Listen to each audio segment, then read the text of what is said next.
தமிழ்நாடு ஊர்காவல் படையில் பயிற்சி பெற்ற திருநங்கைகளுக்கு பணி நியமன ஆணைகளை முதலமைச்சர் ஸ்டாலின் வழங்கினார். சென்னை தலைமைச் செயலகத்தில் நியமன ஆணைகள் வழங்குதல் பல்வேறு திட்டப் பணிகளை முதலமைச்சர் மு.க.ஸ்டாலின் தொடங்கி வைத்தார்.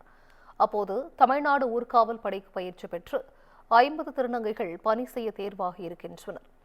இந்நிலையில் பயிற்சி பெற்ற 50 திருநங்கைகளுக்கு பணி நியமனம் வழங்கும் நிகழ்வு அடையாளமாக 7 திருநங்கைகளுக்கு நியமன ஆணைகளை முதலமைச்சர் வழங்கினார்.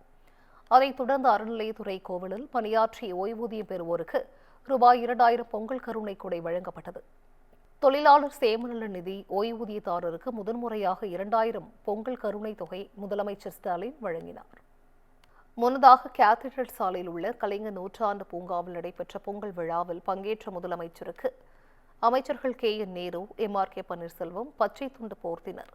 பின்னர் தமிழ்நாடு அனைத்து விவசாய சங்கங்களின் பிரதிநிதிகளுக்கு முதலமைச்சர் பொங்கல் வாழ்த்துக்கள் மற்றும் நன்றிகளை தெரிவித்தார்.